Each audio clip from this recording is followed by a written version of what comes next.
Hello दोस्तों, स्वागत है आप सबका हमारे चैनल मैगजोन पर। आज हम लोग केमिस्ट्री में नया चैप्टर यहाँ पर शुरू करने वाले हैं और ये चैप्टर होगा हमारा एटॉमिक स्ट्रक्चर। तो एटॉमिक स्ट्रक्चर में थोड़ा हमें बहुत डिटेल्स में चीजों को नहीं पढ़ेंगे, बेसिक चीजों को ज्यादा पढ़ेंगे जहां से क्वेश्चंस पूछने की प्रोबेबिलिटी ज्यादा है। तो लेसन स्टार्ट करने से पहले मुझे अनअकैडमी पे फॉलो कर लीजिए, मेरे चैनल को भी सब्सक्राइब कर लीजिए। तो आइए शुरू करते हैं हमारा ये वाला चैप्टर यहाँ पर, और इस चैप्टर का नाम है एटॉमिक स्ट्रक्चर। ठीक है, यहाँ पर है हमारा एटॉमिक स्ट्रक्चर। तो एटॉमिक स्ट्रक्चर में हम लोगों को ये तो पता है कि हमारा एटम क्या होता है। एटम की डेफिनेशन हम लोग ऑलरेडी डिस्कस कर चुके हैं अपने केमिस्ट्री में। ठीक है, फिर यहाँ पर हम लोगों ने देखा था कि हमारे जो एटम है उसके स्ट्रक्चर की बात करें तो यहाँ पर 3 सब एटॉमिक पार्टिकल्स होते हैं। 3 सब एटॉमिक पार्टिकल्स का डिस्कशन यहाँ पर हम करेंगे। सबसे पहला है इलेक्ट्रॉन। इलेक्ट्रॉन हमारा कैसा होता है, नेगेटिवली चार्ज पार्टिकल है। फिर हमारा प्रोटॉन हो गया, प्रोटॉन हमारा पॉजिटिवली चार्ज पार्टिकल हो गया। फिर मेरा हो गया न्यूट्रॉन। ठीक है, फिर मेरा हो गया न्यूट्रॉन। न्यूट्रॉन मेरा न्यूट्रल पार्टिकल है, मतलब इस पर कोई भी चार्ज नहीं होगा। और इनके डिस्कवरर्स कौन थे वो भी हमें याद रखना है। मेन चीज यहाँ पर electron by Joseph James Thomson. ठीक है, जे थॉमसन। ठीक है, फिर proton by Rutherford. Proton by Rutherford, ये आप जरूर याद रखें। और हमारा न्यूट्रॉन बाय चैडविक। ठीक है, न्यूट्रॉन बाय चैडविक। तो ये 3 सब एटॉमिक पार्टिकल्स हैं जिनकी डिस्कवरी, इलेक्ट्रॉन की डिस्कवरी थॉमसन ने की थी, प्रोटॉन की डिस्कवरी रदरफोर्ड ने की थी, और हमारे न्यूट्रॉन की डिस्कवरी चैडविक ने की थी। ठीक है, तो ये 3 डिस्कवरर्स हो गए मेन इसके। अब सबसे पहले हम लोग यहाँ पर बात करते हैं इलेक्ट्रॉन्स की। तो इलेक्ट्रॉन्स की कुछ प्रॉपर्टीज हम लोग यहाँ पर डिस्कस करेंगे। तो इसको, इलेक्ट्रॉन्स को डिस्कवर किया था जोसेफ जेम्स थॉमसन ने। सबसे पहली बात यहाँ पर ये हो गई।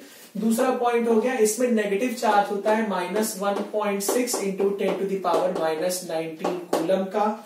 ठीक है, और ये क्या होता है, इन्होंने कब डिस्कवर किया, जब ये हमारी कैथोड रेस को पढ़ रहे थे। जब कैथोड रेस को इन्होंने पढ़ा तो उसमें इन्होंने देखा कि कैथोड रेस हमारी किससे बनी होती है, फास्ट मूविंग इलेक्ट्रॉन से बनी होती है। ठीक है, तो ये हो गया। तो यहां पर एक और प्रॉपर्टी देखी गई, जब हमारे इलेक्ट्रॉन्स हमारे ग्लास को स्ट्राइक करेगा तो यहां पर ये फ्लोरोसेंस प्रोड्यूस करेगा। क्या प्रोड्यूस करेगा, फ्लोरोसेंस। फ्लोरोसेंस प्रोड्यूस करेगा हमारे इलेक्ट्रॉन्स जब ग्लास को स्ट्राइक करेंगे। ठीक है, और इन्होंने ये भी एक चीज ऑब्जर्व करी कि जब हमारे इलेक्ट्रॉन्स किसी मैकेनिकल व्हील को स्ट्राइक करेंगे तो वहां उसको मोशन भी देंगे। तो मोशन, ठीक है, to pinwheel. Pinwheel को जब ये स्ट्राइक करेंगे तो ये पिन व्हील को एक मोशन भी प्रोवाइड करेंगे। ठीक है, फिर देखा कि अगर किसी मेटल टारगेट से हमारे इलेक्ट्रॉन्स को भिड़ाया जाए, fast moving electrons when they are striking a metal target they will produce X rays. तो यहां एक और पॉइंट आता है, production of X rays. Production of X rays. ठीक है, एक्स रेज की डिस्कवरी किसने करी थी, ये करी थी हमारी रॉन्टगन ने। ठीक है, रॉन्टगन ने करी थी। इन्होंने जब हमारे इलेक्ट्रॉन्स को टंगस्टन टारगेट से स्ट्राइक कराया तो स्ट्राइक करने के बाद ऐसा देखा गया कि उसमें से कुछ अननोन रेज बाहर निकल रही है। तो उसका नाम तो पता नहीं था, तो क्या नाम रख दिया यहाँ पर, एक्स रेज, उसका हमने नाम रख दिया। ठीक है, ये कुछ हमारी प्रॉपर्टीज है। इसका मास कितना होता है, हमारा रेस्ट मास होता है 9.1 इंटू 10⁻31 kg। ये हमारा रेस्ट मास है इलेक्ट्रॉन का। ठीक है, और mass of 1 mole of electron कितना होता है, mass of 1 mole of electron, 1 mole of electron होता है 0.55 मिलीग्राम। 0.55 मिलीग्राम, और 1 मोल का मतलब कितना हो गया, 6.023 इंटू 10⁻23 इलेक्ट्रॉन्स का जो मेरा मास हो गया वो कितना है, 0.55 मिलीग्राम हो गया। ठीक है, तो ये हो गए हमारे कुछ इलेक्ट्रॉन्स की प्रॉपर्टीज। अब देखते हैं हमारे यहाँ पर कुछ प्रोटॉन्स की प्रॉपर्टीज। तो प्रोटॉन सबसे पहली बात है हमारे पॉजिटिवली चार्ज पार्टिकल्स होंगे। ठीक है, प्रोटॉन्स हमारे सबसे पहली बात है पॉजिटिवली चार्ज पार्टिकल्स होंगे। फिर इसकी फर्स्ट प्रॉपर्टी क्या है, इस पर कितना यूनिट पॉजिटिव चार्ज आएगा, +1.6 इंटू 10⁻⁻19 कूलम का एक इस पर पॉजिटिव चार्ज आएगा। मास ऑफ अ प्रोटॉन कितना होता है, mass of proton is 1.007 atomic mass unit के बराबर होता है। यहां पर आप देखें चार्ज टू मास रेशियो, मतलब चार्ज टू मास रेशियो इसका कितना हो जाएगा, ये होता है 9.58 इंटू 10⁻⁻⁴ कूलम पर ग्राम। ठीक है, ये हो गया इसका चार्ज टू मास रेशियो। ठीक है, ये मैक्सिमम किसके लिए होता है, ये चीज ध्यान रखिएगा। चार्ज टू मास रेशियो जो मेरा मैक्सिमम होता है, ये मेरा होता है मेनली आपके हाइड्रोजन के लिए। ठीक है, this is maximum for hydrogen.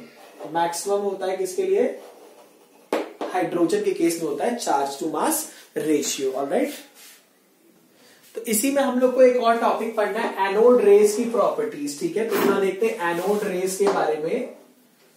Anode rays, आपको पता है एनायन कैसा होता है, नेगेटिव, तो एनोड कैसा हो गया हमारा, पॉजिटिव इलेक्ट्रोड हो गया। तो एनोड रेज के बारे में सबसे पहला पॉइंट क्या है, स्ट्रेट लाइन में ट्रैवल करती है, और किसके साथ, ये दे travel in a straight line, ये आपकी travel in a straight line, एक स्ट्रेट लाइन में ट्रैवल करेंगी। जस्ट लाइक हमारी जो लाइट रेज है वो भी हमारे एक स्ट्रेट लाइन में ट्रैवल करती है। ठीक है, उसको कहते हैं रेक्टिलिनियर प्रोपोगेशन। दे फिर क्या होता है, they are not originated from anode, ये एनोड से ओरिजिनेट नहीं होती। ठीक है, यहां पर एनोड रेज जो है वो हमारी एनोड से ओरिजिनेट नहीं होती। ये भी क्या करेंगी, आपका मैकेनिकल मोशन प्रोड्यूस करेंगी। They also produce a mechanical motion. ठीक है, मैकेनिकल मोशन अगर आपका पिनव्हील हो गया, पिनव्हील पर अगर ये स्ट्राइक करेगी तो उसको रोटेट करा सकती है। ठीक है, they are deflected by magnetic and electric fields, magnetic and electric fields. ठीक है, ये हमारी मैग्नेटिक और इलेक्ट्रिक फील्ड से डिफ्लेक्ट हो सकती है। इसका सिंपल से मतलब है कि इसमें कुछ चार्ज होगा। ठीक है, ये हो गया हमारा प्रॉपर्टीज ऑफ एनोड रेज, या फिर कहें हमारे प्रोटॉन्स के बारे में। ठीक है, नेक्स्ट देखते हैं हम लोग यहाँ पर कुछ न्यूट्रॉन्स की प्रॉपर्टीज यहां पर देखेंगे। ठीक है, न्यूट्रॉन्स की यहां पर प्रॉपर्टीज देखें तो न्यूट्रॉन्स का अगर डिस्कशन करें तो सबसे पहले ये आपका न्यूट्रल पार्टिकल होगा। न्यूट्रल पार्टिकल मतलब इस पर कोई भी चार्ज नहीं होने वाला है। दूसरा, मास ऑफ न्यूट्रॉन कितना होता है, mass of neutron is equal to 1.67 into 10⁻⁻27 kg हो गया। ठीक है, ये होता है इसका रेस्ट मास। ठीक है, तो जैसे हम लोगों ने अपना मॉडर्न फिजिक्स में रिएक्शंस पढ़े थे, तो एक रिएक्शंस में यहां पर लिख रहा हूं, जैसे बेरिलियम हो गया 4-2 प्लस हीलियम हो गया बेरिलियम हो गया 9-2, हीलियम हो गया 4-2, ये आपका बना देगा 12C6 कार्बन प्लस 1 न्यूट्रॉन। ठीक है, ये आपका यहाँ पर न्यूट्रॉन इस तरीके से प्रोड्यूस हो जाता है। तो हम लोगों ने पढ़ा था कि जब भी हमारा जो एटम होगा वो स्टेबल नहीं होगा, वो रेडियो एक्टिव वाली सीरीज में चला जाएगा, रेडियो एक्टिव नेचर का होगा, तो वो कंटिन्यूसली डिके करता रहेगा और उसके डिके से अल्फा, बीटा और गामा रेडिएशंस निकलते रहेंगे। ठीक है, तो ये वही चीज है, एक तरीके से दिखाया गया है। अब देखते हैं कुछ अनकॉमन एटॉमिक पार्टिकल्स के बारे में। अब नाउ हम देखेंगे अनकॉमन एटॉमिक पार्टिकल्स के बारे में। तो अनकॉमन एटॉमिक पार्टिकल्स में सबसे पहला आता है हमारा पोसिट्रॉन। ठीक है, ये आता है हमारा पोसिट्रॉन। तो पोसिट्रॉन क्या है, ये जस्ट आपका एक तरीके से कह सकते हैं पॉजिटिव इलेक्ट्रॉन है। पॉजिटिव इलेक्ट्रॉन को हम लोग क्या कहते हैं, पोसिट्रॉन कहते हैं। इसका सिंबल कैसा होगा, E0+1, ये इसका हो जाएगा सिंबल, इसे कहते हैं हम लोग पोसिट्रॉन। इसकी डिस्कवरी किसने करी थी, डायराक और एंडरसन ने करी थी। इसकी डिस्कवरी करी थी डायराक एंड एंडरसन। ठीक है, डायराक एंड एंडरसन ने इसकी डिस्कवरी की थी। फिर एक पार्टिकल आता है neutrino and anti neutrino. Neutrino and anti neutrino.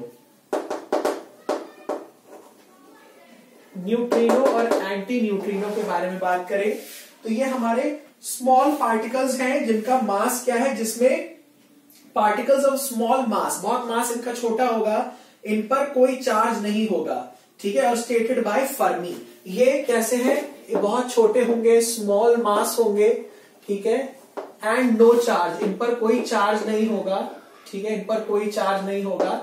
और इनको किसने डिस्कवर किया था, फर्मी ने डिस्कवर किया था। ठीक है, फर्मी भी हमारे साइंटिस्ट थे, तो उन्होंने डिस्कवर किया था क्या चीज, हमारा न्यूट्रिनो और एंटी न्यूट्रिनो। ठीक है, उसके बाद आता है हमारा मीसॉन। एक पार्टिकल है हमारा मीसॉन। तो मीसॉन पार्टिकल की बात करें तो इसकी डिस्कवरी करी थी युकावा ने, युकावा, और ये बहुत लेटेस्ट की डिस्कवरी है, 1935 बोला में करा था इन्होंने। ठीक है, ये कैसे हैं आपके अनस्टेबल पार्टिकल्स हैं, ये इनका नेचर क्या है, ये हमारे मीसॉन जो है ये अनस्टेबल पार्टिकल्स है, तो मतलब कंटिन्यूसली टूटते रहेंगे, अनस्टेबल पार्टिकल्स हो गए हमारे। ठीक है, दीज आर अनस्टेबल पार्टिकल्स। और लास्ट आता है यहां पर एंटी प्रोटॉन, लास्ट आता है मेरा एंटी प्रोटॉन, एंटी प्रोटॉन की बात करें तो यहां पर ये क्या होता है, कैसा होगा, एक नेगेटिव प्रोटॉन होगा। ठीक है, this will be a negative proton, ये मेरा क्या हो जाएगा, नेगेटिव प्रोटॉन होगा। और इसकी डिस्कवरी किसने करी थी, इसकी डिस्कवरी करी थी हमारे सर्ज एंड वीजेंट ने, सर्ज एंड वीजेंट, WEIGA,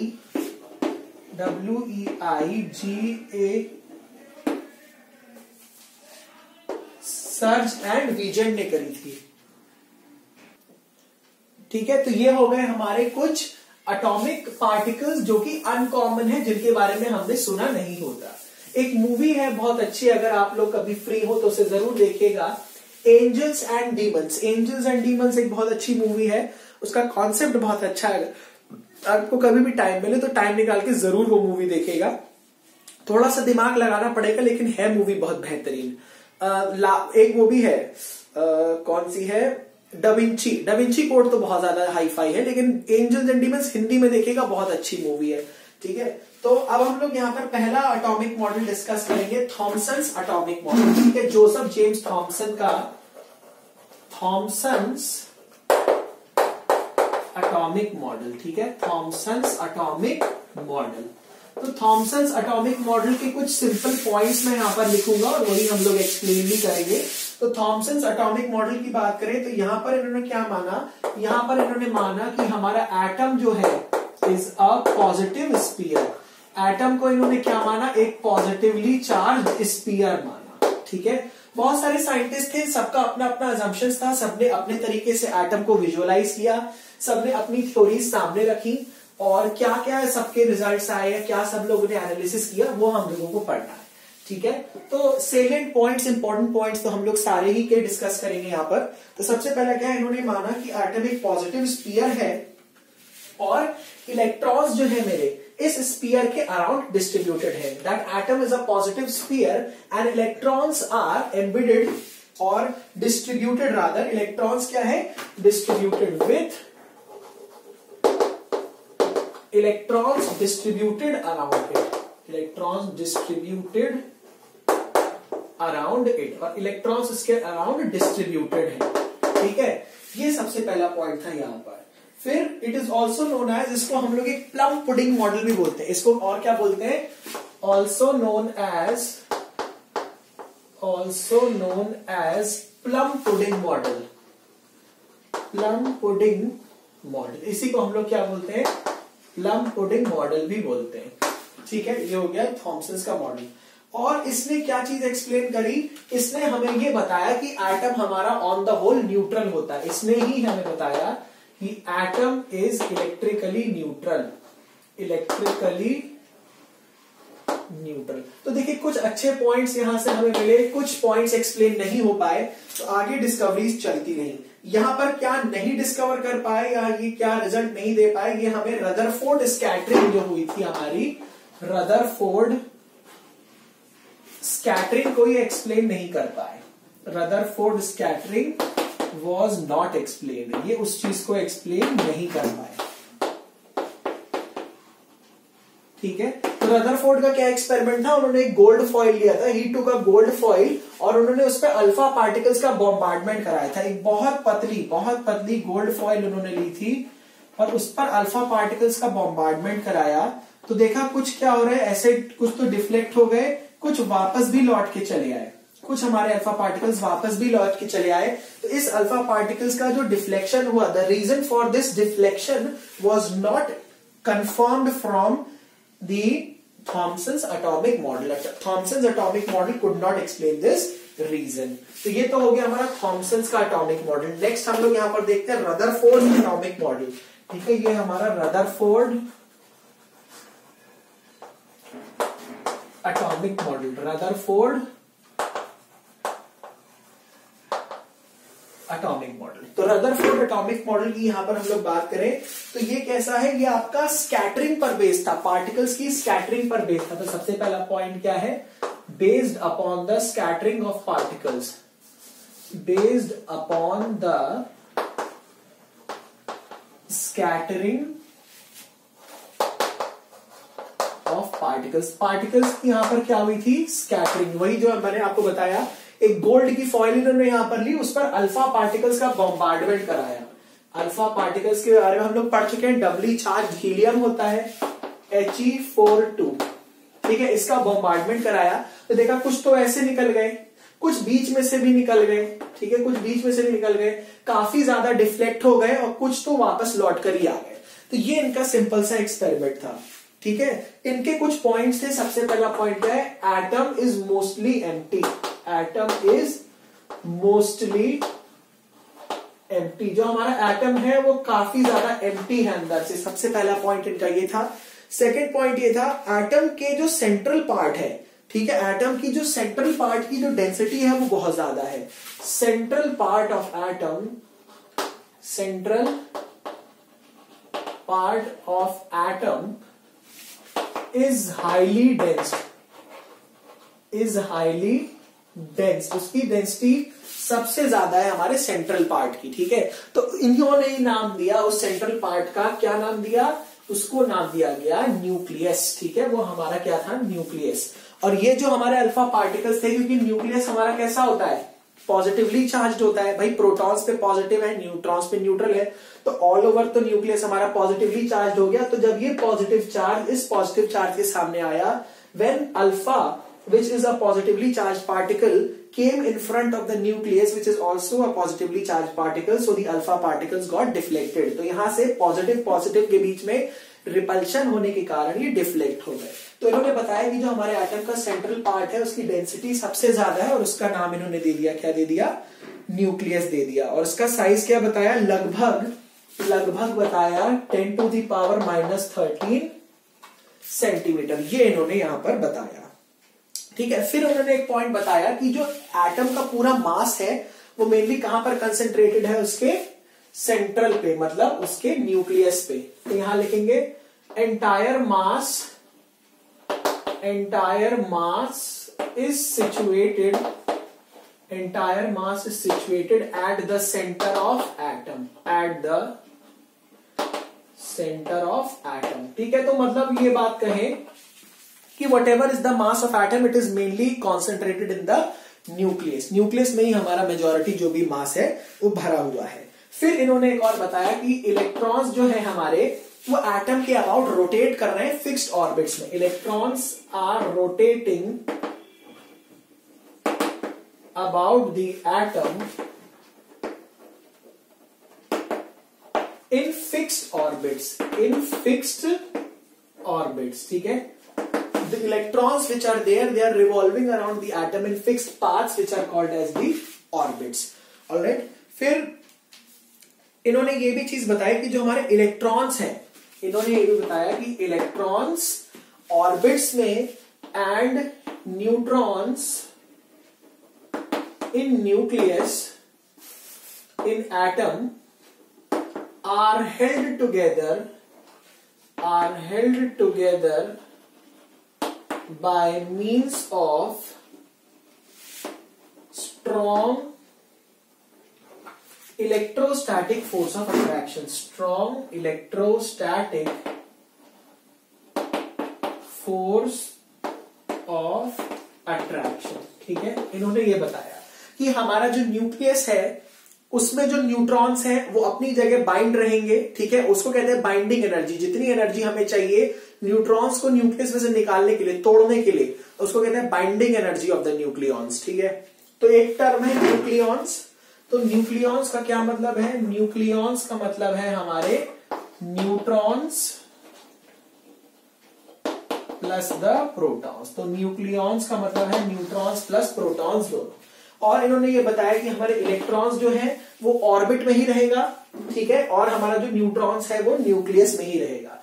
ये इनके सेलिएंट फीचर्स थे कुछ, ठीक है। अब इनके ड्रॉबैक्स देखें, इनका क्या क्या ड्रॉबैक था, क्या चीजें ये नहीं बता पाए। तो सबसे पहला इनका ड्रॉबैक क्या था, इन्होंने एक चीज जो यहां पर डिस्कवरी मतलब या कहें एक ड्रॉबैक सबसे बड़ा क्या है, इलेक्ट्रोमैग्नेटिक थ्योरी जब आई तो उसने बताया कि चार्ज पार्टिकल्स को जब एक्सेलरेट किया जाएगा, ठीक है, जैसे कि मैंने आपको बताया था चार्ज पार्टिकल्स को जब एक्सेलरेट किया जाएगा तो वो इलेक्ट्रोमैग्नेटिक रेडिएशंस एमिट करेंगे। चार्ज पार्टिकल्स को जब एक्सेलरेट कराया जाएगा तो वो इलेक्ट्रोमैग्नेटिक रेडिएशंस को एमिट करेंगे, ठीक है। तो उससे क्या होगा, हमारी जो ऑर्बिट्स हैं, ऑर्बिट्स कंटिन्यूसली श्रिंक करने लगेंगी। Because of the emission of electromagnetic radiations the orbits were shrinking, orbits हमारी श्रिंक कर जाती हैं कुछ, ठीक है।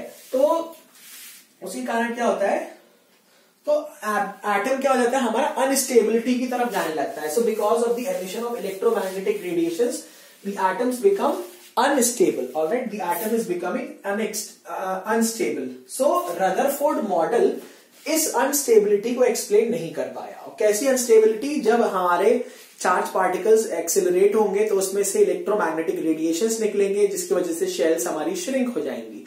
तो शेल्स के श्रिंक होने से हमारा एटम अनस्टेबल हो जाएगा। तो Rutherford was not able to explain the reason for this unstability, वो ये चीज का रीजन एक्सप्लेन नहीं कर पाए थे, ठीक है। तो इसके बाद हमारा एक और ये चीज नहीं बता पाए, एक पॉइंट क्या नहीं बता पाए, instability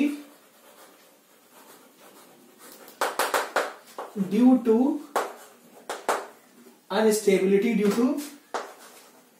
electronic radiation emission and shrinkage of orbitals, ठीक है, श्रिंकेज ऑफ ऑर्बिटल्स, ये मैंने आपको बताया अभी, ठीक है। और ये क्या नहीं बता पाए, और ये हमें ये भी नहीं बता पाए कि हमारे जो इलेक्ट्रॉन्स हैं उनका डिस्ट्रीब्यूशन किस हिसाब से होगा ऑर्बिट्स में।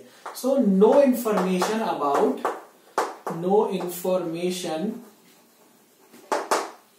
अबाउट द इलेक्ट्रॉन डिस्ट्रीब्यूशन, ठीक है, इलेक्ट्रॉन्स के डिस्ट्रीब्यूशन के बारे में भी कोई इंफॉर्मेशन हमारे पास नहीं थी यहां पर, ठीक है। इसके बाद कुछ छोटे छोटे से टर्म्स हैं वो ऑलरेडी हम लोग यहां पर जानते हैं। जैसे कि बात करें एटॉमिक नंबर की, तो एटॉमिक नंबर को हम लोग Z से रिप्रेजेंट करते हैं। ये होता है नंबर ऑफ प्रोटॉन्स या फिर नंबर ऑफ इलेक्ट्रॉन्स हमारे सिस्टम में, हमारे एटम में, ये हो जाता है हमारा एटॉमिक नंबर, ठीक है। Total number of protons present in the nucleus, total number of electrons. फिर आता है हमारा मास नंबर, मास नंबर हम लोग रिप्रेजेंट करते हैं कैपिटल A से। ये होता है हमारा टोटल नंबर ऑफ न्यूट्रॉन्स, ठीक है, और टोटल नंबर ऑफ प्रोटॉन्स, ये होता है न्यूट्रॉन्स प्लस प्रोटॉन्स, ठीक है। ये होता है हमारा प्रोटॉन्स और इलेक्ट्रॉन्स, ठीक है। ये हो गया एटॉमिक नंबर, ये हो गया मास नंबर। तो अगर मैं लिखता हूं, जैसे मान लीजिए हीलियम लिखा मैंने, हीलियम 42, तो हीलियम 42 में जो मेरा ये है, ये मेरा मास नंबर हो जाता है, ये मेरा एटॉमिक नंबर हो जाता है, ठीक है। ये हो गया एटॉमिक नंबर और ऊपर वाला हो गया मास नंबर। ये सब चीजें हम लोग फिजिक्स में ऑलरेडी अपना देख चुके हैं। अब एक आती है यहां पर इलेक्ट्रोमैग्नेटिक वेव थ्योरी, जो दी हमारी मैक्सवेल ने, ठीक है। अब आती है हमारी electromagnetic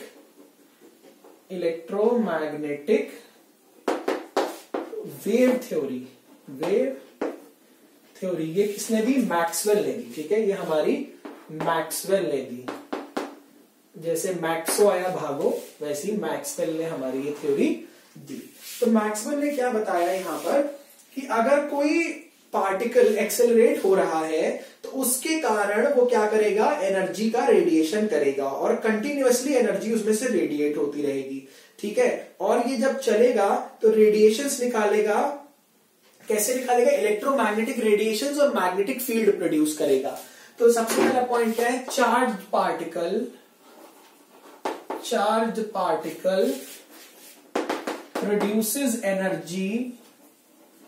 produces energy in the form of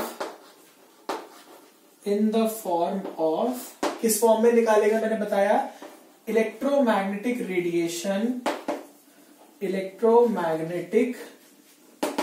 radiation और मैग्नेटिक फील्ड, और हमारी magnetic field and magnetic field के फॉर्म में, ठीक है। फिर ये जो इलेक्ट्रोमैग्नेटिक रेडिएशंस हैं ये आपके ट्रैवल करते हैं स्पीड ऑफ लाइट के साथ। So these electromagnetic radiations are travelling with the speed of light. कितनी होती है? स्पीड ऑफ लाइट से ट्रैवल करेंगे हमारे इलेक्ट्रोमैग्नेटिक रेडिएशन। स्पीड कितनी होती है? 3 × 10⁸ मीटर्स पर सेकेंड। ये हो जाती है हमारी इनकी स्पीड, ठीक है। फिर कुछ टर्म्स है जो हम लोग ऑलरेडी जानते हैं, ठीक है, लाइक वेवलेंथ क्या होता है। तो ये जो हमारी इलेक्ट्रोमैग्नेटिक वेव्स है, जो एक वेव, ठीक है, एक कंप्लीट वेव जितना डिस्टेंस ट्रैवल कर जाएगी वही होता है हमारा वेवलेंथ। फिर एम्पलीट्यूड की बात करें तो एक वेव जो है वो अपने मीन पोजीशन से कितना ऊपर या कितना नीचे जा रही है उसको हम लोग क्या बोल देते हैं? एम्पलीट्यूड बोल देते हैं। फिर फ्रीक्वेंसी क्या होती है? Number of waves produced in 1 second, वो हो गई फ्रीक्वेंसी।